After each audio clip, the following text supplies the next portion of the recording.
Bonjour chers auditeurs, veuillez vous abonner à notre chaîne. Profitez du visionnage. Ma vie n'a jamais été facile, mais j'ai toujours su apprécier ce que j'avais. Je vivais avec ma femme Jessica dans un appartement loué. Nous avions un merveilleux fils nommé Steven, il avait 5 ans. Je travaillais en tant que serveur dans un restaurant et Jessica travaillait en tant que couturière dans une usine de couture. Notre vie était calme et heureuse. J'étais fière d'avoir une famille complète, un emploi stable et suffisamment d'argent pour nos besoins. J'aime ma femme et mon fils très fort. Je gâtais souvent ma femme avec de délicieux repas au restaurant. Elle venait souvent nous rendre une visite. Bien sûr, je souhaitais quelque chose de plus, mais j'étais reconnaissant pour ce que j'avais déjà. Ma vie était bonne jusqu'à ce que ma relation avec le propriétaire du restaurant où je travaillais, Jacob, devienne compliquée. Un jour, il a remarqué à ma femme d'affamer et comment je lui parlais. Michael, de quoi parlais-tu avec le client? Tu n'as pas oublié que tu es au travail, n'est-ce pas? Jacob a demandé, Blake, tu fais ici? J'essaie juste de bien m'occuper d'elle, ai-je répondu. Ta femme, t'as de la chance? Ah, c'est une vraie beauté. Est-ce sa première fois ici?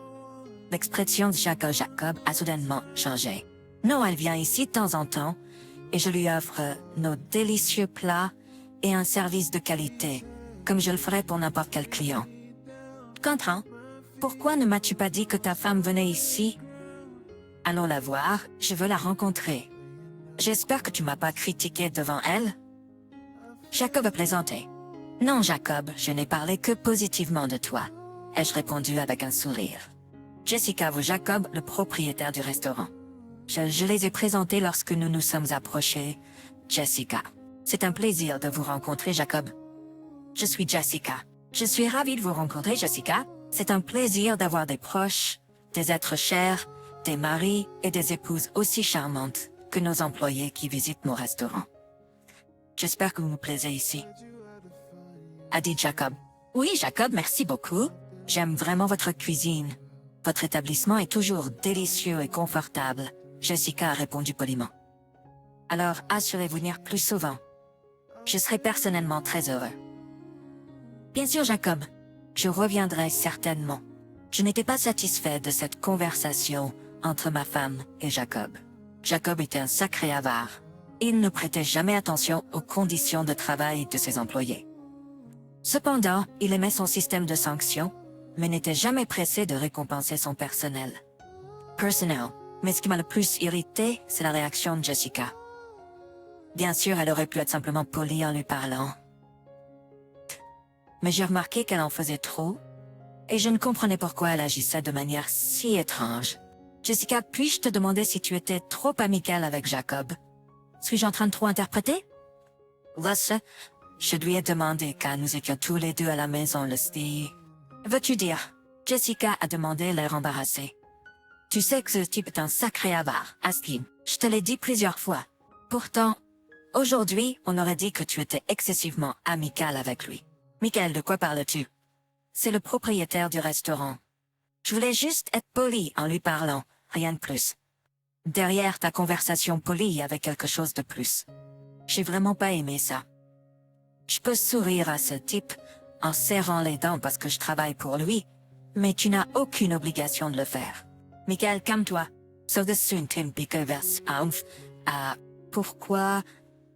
Pourquoi réagis-tu ainsi?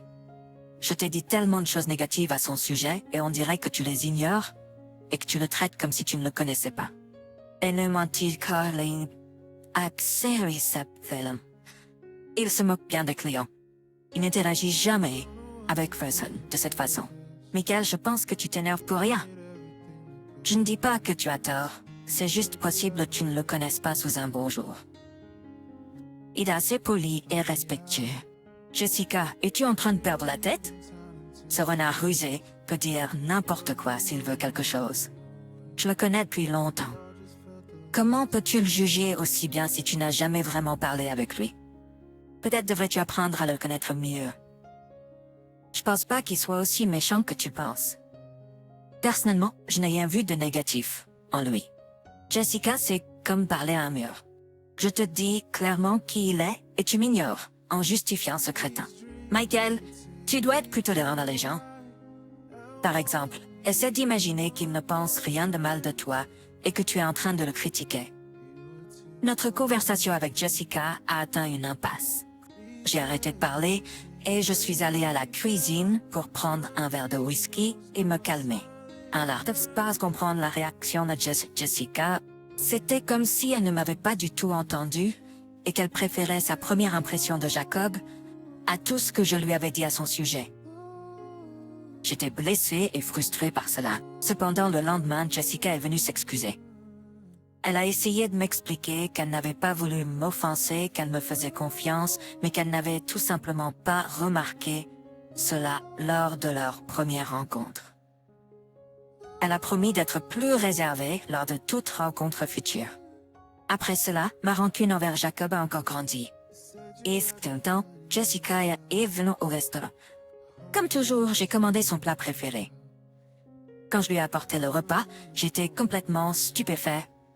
Jacob était assis à la table de Jessica. « Michael, comme c'est merveilleux que ta charmante épouse soit revenue dans mon restaurant, » a-t-il dit. Je n'ai pas pu résister et je me suis joint à la table. « Il n'est pas convenable pour une dame de s'asseoir seule sans compagnie, » a ajouté Jacob. « Michael, apporte une bouteille de ce vin rouge que je bois et quelques verres, m'a-t-il dit. » Jessica était assise là, souriant doucement à Jacob. La situation ne semblait pas la déranger du tout. J'étais simplement choquée. J'ai servi ce couple pendant un certain temps, lançant des regards en colère à Jessica. Mais elle semblait l'ignorer, se concentrant uniquement sur Jacob. Je n'attendais que ça se termine. Jacob a vu mon expression mécontente, mais il semblait apprécier de me taquiner. Mes collègues me regardaient avec pitié, et je ne savais peut-être pas où me mettre. Enfin, le cauchemar a pris fin, et fatiguée et en colère, je suis rentrée chez moi après mon service. Jessica m'attendait à la porte. « Chérie, peu importe ce que tu dis, je suis convaincue que tu as tout mal compris, » a-t-elle immédiatement dit lorsque je suis entrée dans l'appartement. « Quoi? Tu plaisantes? C'est probablement le jour le plus humiliant de ma vie. Avec ce crétin, c'est compréhensible, mais comment as-tu pu me traiter ainsi? » ai-je exclamé. « Michael, je suis juste venue dans ton restaurant comme d'habitude. » Je n'ai pas demandé à Jacob de se joindre à moi. Jessica a commencé à se défendre. « C'est pas de ta faute. Tu aurais pu lui dire de partir, ou simplement te lever et partir. Pourquoi diable as-tu passé autant de temps avec lui? Tu n'as pas vu la façon dont je te regardais? » J'ai demandé. « Te comprends pas pourquoi c'était été humiliant pour moi, j'ai ajouté. Michael, eh bien c'est le propriétaire du restaurant. Je ne peux pas lui interdire de s'asseoir dans son propre restaurant. Ne vois rien fait de mal. Je voulais juste finir mon repas tranquillement et partir. » Et c'est exactement ce qui s'est passé. Oui, nous avons discuté un peu avec ton patron, mais rien de plus. Et tu as exagéré tout ça. Ce crétin souriait pratiquement en me regardant, il prenait plaisir à mon malaise. Et tu étais assis là avec lui. D'innocente tête, tu aurais pu te lever au pépère. Il flirtait pratiquement avec toi. Il m'a rien dit d'inapproprié. Nous avons juste amical, comme avec n'importe quel quelqu'un. Il n'y avait rien de plus. J'ai pas pensé différemment de la situation. Ou Jacob. Il n'était pas un étranger qui s'asseyait grossièrement à la table de quelqu'un d'autre. C'est le propriétaire du restaurant, et il était poli contrairement à toi. Et je ne suis pas intéressée à discuter de ça plus longtemps. J'ai simplement été choquée par la réaction de Jessica. On aurait dit qu'elle m'avait ni entendu ni vu. Je ne peux pas comprendre une telle réponse. Je me sentais blessée et submergée par tout ça. Des pensées sombres ont commencé à remplir mon esprit. J'avais perdu ma tranquillité d'esprit, et maintenant, chaque jour était rempli de pensées désagréables. Voir Jacob me dégoûtait. Je détestais simplement ce crétin. Je me sentais mal à l'aise dans ce travail, dans cet endroit. Chaque jour au travail, une torture pour moi. À un moment donné, j'ai décidé de me détendre un peu et je suis allée dans un pub avec mon ami Kevin. « Michael, tu as l'air affreux. Est-ce vraiment si mauvais? » « Oui, Kevin, je ne supporte plus ce travail. Je suis fatiguée du patron et ma femme agit de façon étrange. Tout ce qui concerne ce restaurant est rempli des émotions les plus désagréables. Je comprends pas pourquoi tu t'accroches à ce travail alors. Je ne sais même plus. C'était autrefois la stabilité et un revenu décent. Mais maintenant, ce crétin a imposé tellement d'amendes que je ne peux même plus voir mon ancien salaire. J'aimerais m'éloigner de ce crétin pathétique. Je ne veux plus que ma femme vienne au restaurant. Et je ne veux pas être dans cet endroit moi-même. Je sens que dès que je quitterai ce travail, tout dans ma vie s'améliorera, Annie. Mais j'ai besoin d'argent, et trouver un nouveau travail n'est pas si facile en ce moment. Nous avons une offre à soutenir constamment. Michael ne supporte pas ce crétin. Écoute, je connais quelqu'un qui ouvre son propre restaurant. Je lui en parlerai. Je suis sûre qu'il serait ravi de t'avoir. Il a besoin de quelqu'un avec ton expérience. Ce serait incroyable, Kevin. Alors je ne vois vraiment aucune raison de rester dans cet endroit plus longtemps. Pourquoi devrais-je attendre? Je vais aller tout dire à ce crétin tout de suite. Michael, peut-être au moins attendre jusqu'à demain. Pourquoi se précipiter? Kevin, tu viens de me lâcher une bombe? Tu n'as aucune idée à quel point j'en ai marre de me plier à ce crétin. Non, je veux tout lui dire, absolument. Et je veux le faire, tout de suite. Je ne veux plus le reporter. Plus tôt je mettrai fin à tout ça, plus tôt ma vie reprendra son cours. J'étais remplie d'émotions intenses, une vague de joie que j'avais enfin décidé de tout arrêter, et aussi une rage brûlante. Je voulais exprimer tout ce que je pensais de ce crétin. Cela me procurait encore plus de satisfaction. Jacob vivait dans une grande maison privée. Ce crétin pouvait se permettre le luxe. Mais ce soir, son statut ne m'empêcherait pas de dire ce que je pense. Cette soirée devait être gâchée pour lui. Je suis garée devant la maison. Il était déjà assez tard. La zone autour de la maison était éclairée par des lanternes. Je me suis dirigée vers les portes, mais personne ne les a ouvertes pour moi. J'ai escaladé la clôture et me suis dirigée vers la maison. Je n'ai pas essayé de forcer la porte d'entrée, je l'ai simplement ouverte et suis entrée à l'intérieur. Je me suis enfoncée plus loin dans le couloir et j'ai vu la porte de la cuisine partiellement ouverte. 2 verres à vin avec du vin non fini et des restes du dîner étaient sur la grande table dans la cuisine. Clairement, ce connard n'était pas seul. Mais ça ne m'a pas découragé. Que savoir à la fille qui était avec lui quel genre de connard il était.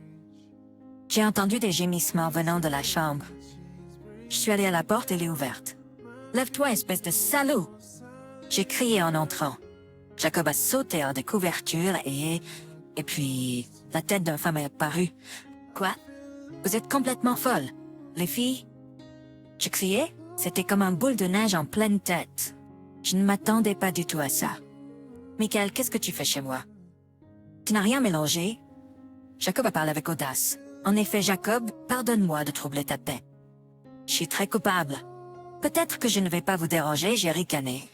Et puis, je me suis retournée faisant semblant de partir. Mais ensuite, j'ai attrapé une petite table basse, me suis retournée et l'ai écrasée sur les dents blanches de ce salaud. Jacob s'est effondré sur le sol avec la bouche ensanglantée. Il y avait de la surprise et de la peur dans ses yeux. Je me suis assis sur lui et j'ai commencé à tabasser ce salaud sans me fatiguer. Chaque coup me donnait des impressions simplement inoubliables. « Michael, calme-toi s'il te plaît. » A essayé de me calmer, Jessica. « Ferme la salope. Tu es un salaud dégoûtant. » Chaque jour, je vais et je m'inquiète. J'essaie de changer quelque chose, d'améliorer les choses et toi tu baises avec ce salaud. Tu me minces. Où est notre fils? Tu l'as laissé seul à la maison? Je suis désolé, Michael. Je suis désolé. Mon fils dort profondément. Quoi tu? Quelle créature tu es? Mais ce n'est pas grave. Je vais te rendre encore plus nerveuse. Depuis combien de temps tu couches avec lui? Tu n'as aucune idée depuis quand, espèce de stupide salaud, a dit Jacob de manière inattendue, qui s'était déjà levé et se tenait derrière moi avec une batte. Je ne savais même pas d'où ce bâtard avait sorti la batte. Il a balancé sur moi, j'ai esquivé le coup et sa batte s'est coincée dans le mur. Jacob a essayé de retirer la batte coincée, mais c'était trop tard. J'ai donné un coup de poing de toutes mes forces et j'ai mis le bâtard KO. Michael, s'il te plaît, arrête. Qu'est-ce que tu fais? Jessica a dit en pleurs. Tais-toi, créature. Terme-la. Tu es responsable de ça. J'ai attaché ces bâtards emmenés dans ma voiture. Jacob est inconscient et j'ai menacé Jessica que si elle criait, je l'étranglerais sur place. Les ai emmenés dans les bois, un endroit loin de la ville. Ces bâtards étaient complètement nus. Je ne les ai pas laissés s'habiller. Habillez-vous.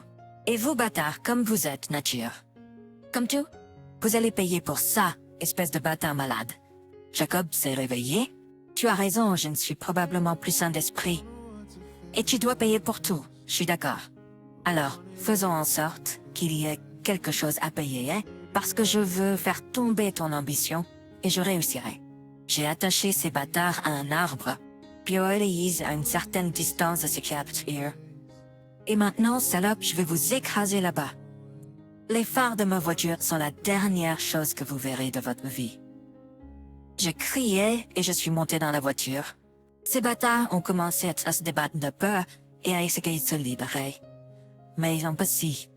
L'horreur et le désespoir de l'inévitabilité se sont figés sur leur visage. J'ai commencé à accélérer le moteur, plongeant ces bâtards dans encore plus d'horreur. Puis j'ai relâché les freins et j'ai foncé droit vers ces bâtards. Ils ont crié comme des cochons à moitié égorgés en voyant ma voiture s'approcher d'eux. Mais je n'avais pas l'intention de tuer ces bâtards. Au dernier moment, j'ai appliqué les freins, et la voiture s'est arrêtée à quelques centimètres de ces créatures. Jacob s'est pissé dessus de peur. Je suis sorti de la voiture en portant avec moi la cravate de marque que j'étais obligé de porter au travail. Elle était dans ma voiture, et c'était une excellente raison de la rendre à son propriétaire. Tiens bon bâtard, je démissionne. Tu es une merde, sale et sans valeur qui fait se demander ce que c'est, mais je vois qui tu es. Beaucoup le voient. Tu es une entité misérable, et misérable qui ne mérite rien de brillant dans cette vie. Et si tu penses que l'argent t'aidera à être heureux, alors tu te trompes, bâtard. Tu seras toujours malheureux. Et toi, une sale pute, tu as trahi ta famille et tu m'as trahi. Mais en même temps, tu as calmement regardé dans mes yeux, versant des mensonges dans mes oreilles, sans aucun remords. Je puis te voir, j'ai dit en poussant ma cravate dans la bouche de Jacob. J'ai libéré ces bâtards nus et effrayés qui pleuraient et gémissaient comme des chiens battus. Ensuite, je suis monté dans la voiture et je suis rentré chez moi. Quand je suis arrivé chez moi, mon esprit a peu à peu commencé à me revenir. C'était, bien sûr, incroyablement satisfaisant de se venger de ces créatures. Mais pour cela, je pouvais avoir de gros problèmes. Et j'avais un petit-fils, et maintenant j'étais très inquiet d'avoir mis sa vie en danger. Mais le matin m'a pris par surprise. J'ai appris que le restaurant où je travaillais avait complètement brûlé cette même nuit. Jacob essayait de ne pas Eats. C'était très similaire, mais je n'avais absolument rien à voir avec ça. Bientôt, les accusations d'incendie criminel ont été abandonnées contre moi. Il a été prouvé que le vieux camelage qui avait court-circuité était responsable de tout. Ce bâtard avait économisé de l'argent pour les réparations, et maintenant cela avait causé un incendie. Mais Jacob et Jessica essayaient déjà de se venger de ce que je leur avais fait. Ils voulaient m'enlever mon fils et me mettre derrière les barreaux ou dans un hôpital psychiatrique. Mais soudain l'impensable s'est produit. Ces individus ont décidé d'aller dans une station de ski. Là-bas, ils ont été pris dans une avalanche et n'ont pas survécu. Ils ont eu exactement ce qu'ils méritaient. Mais je me fichais déjà de leur sort. Ma principale joie était qu'ils ne pourraient pas m'enlever mon fils. J'ai commencé à travailler dans un nouvel emploi et je suis devenu administrateur dans un nouveau restaurant. Ici, le salaire était bien meilleur, ce qui m'a finalement permis de déménager de l'appartement loué et d'acheter ma propre maison. Maintenant, j'ai entamé une nouvelle étape de ma vie où je me sens confiant et heureux. Maintenant, revenons à notre histoire. J'ai une histoire intéressante pour toi. J'ai 29 ans, tout comme ma femme. Elle essaie de me convaincre de coucher avec son ami de 27 ans. Je ne comprends pas pourquoi elle veut ça. Et je suis pas sûre de devoir accepter. Ma femme et moi sommes ensemble depuis 10 ans, mariés depuis 3 ans. À mon avis, nous avons un mariage solide et une bonne vie sexuelle. Un jour, elle m'a demandé s'il y avait quelqu'un parmi nos amis communs que je trouve attirant. Je lui ai dit que mes yeux ne sont que pour elle. Cependant, elle a persisté, et finalement j'ai mentionné le nom de son ami. Après cela, ma femme a commencé à mentionner fréquemment son ami dans nos conversations, se comparant à elle et disant que son ami a une meilleure silhouette ou est plus attirante. Je l'ai toujours rassurée, mais elle ne me croyait pas. Il me semble qu'elle est jalouse de moi en présence de son ami. Ma femme a suggéré que je couche avec son ami. J'étais choquée et je lui ai demandé de quoi elle parlait. Elle a répondu qu'elle sait que je le veux et que je considère son amie plus belle qu'elle. Je lui ai dit que c'était pas vrai, mais elle a continué à insister. Je lui ai dit que je ne pouvais pas être infidèle envers elle avec une autre femme. Mais elle a continué à me persuader en disant que son amie n'y voit aucun inconvénient. Cela m'inquiète car cela signifie que ma femme a parlé de cela à son amie. Elle veut vraiment que je le fasse et ne peut pas abandonner cette idée. J'ai pensé que peut-être je devrais accepter pour qu'elle arrête de demander, mais je ne veux vraiment pas coucher avec quelqu'un d'autre que ma femme. Cependant, il semble qu'elle aime l'idée que je couche avec son ami. C'est une situation étrange et je suis vraiment perplexe. Quelqu'un peut-il expliquer pourquoi elle se comporte ainsi ou que devrais-je faire? Elle a continué à dire que son ami et elle en ont discuté et que son ami est d'accord si je le suis aussi. Cela m'inquiète car cela signifie que ma femme a parlé de cela à son ami. Elle veut vraiment que je le fasse pour une raison étrange et ne peut pas abandonner cette idée. J'étais déconcertée et je savais pas quoi faire. J'ai pensé que peut-être je devrais accepter pour qu'elle arrête de demander, mais je ne peux pas trahir ma femme de cette façon. Cependant, il semble qu'elle aime l'idée que je couche avec son ami. C'est une situation étrange et je suis vraiment perdue. J'essaie de comprendre pourquoi elle agit de cette façon et que devrais-je faire. J'ai décidé d'en discuter avec elle pour comprendre ses motivations et ses sentiments à ce sujet. Après une longue conversation, elle a admis qu'elle se sentait insécure et pense que si je couche avec son ami et que je ne me sens pas attirée par elle, cela confirmerait ses sentiments. Elle a également dit que cela pourrait être un moyen de renforcer notre relation, car elle serait sûre que je la choisis même après avoir été avec quelqu'un d'autre. Je lui ai expliqué que je l'aime et que je n'ai pas besoin d'être avec quelqu'un d'autre pour confirmer mes sentiments pour elle. Nous avons décidé de chercher de l'aide professionnelle ensemble pour mieux comprendre cette situation et renforcer notre relation. Ensuite, elle m'a dit qu'elle se sentait peu attirante, a mentionné avoir pris du poids, quelque chose qui m'importe peu, et qu'elle n'est pas sûre de pouvoir maintenir le même niveau d'intimité au lit pour le reste de nos vies. Je lui ai dit qu'elle est incroyable au lit et qu'elle me rend toujours fou. Je lui ai également dit que si nous ne faisions pas l'amour, je ne courais pas vers une femme plus jeune. Elle a de nouveau pleuré sur mon épaule et a dit qu'elle ne pouvait pas croire que je la veuille encore après 10 ans. Je l'ai rassurée une fois de plus en lui disant qu'elle est la seule personne que je veux pour le reste de ma vie. Pour le moment, je lui conseille de suivre une thérapie pour elle-même et nous prévoyons également de faire une thérapie de couple. Je ne pense pas que cela soit un obstacle sérieux dans notre relation, mais chercher de l'aide professionnelle ne ferait pas de mal. Cette troisième histoire est celle d'un homme dont son ex-femme veut revenir 3 ans après l'avoir quitté, laissant derrière elle les enfants il y a 3 ans. Ma femme prévoyait de me tromper avec un autre homme. J'ai remarqué quelques signes et je les ai surpris en train de texter. Elle sentait que notre vie n'était pas ce qu'elle voulait. Nous avons divorcé et elle a finalement quitté pour un autre homme. Nos 3 enfants se sont sentis abandonnés à l'époque. J'ai obtenu la maison et la garde exclusive des enfants. Et elle n'a pas fait beaucoup d'efforts pour les voir et ils ne voulaient pas la voir et ils étaient assez vocaux à ce sujet. Les enfants semblent s'être améliorés depuis lors, mais j'ai toujours l'impression qu'ils regrettent leur mère, surtout mon plus jeune garçon jumeau. J'ai vu mon ex-femme quelques fois depuis, et j'ai avancé dans le sens où j'ai couché avec d'autres femmes, mais je ne sors pas ou ne prévois pas de sortir tant que les enfants n'ont pas sorti de l'école.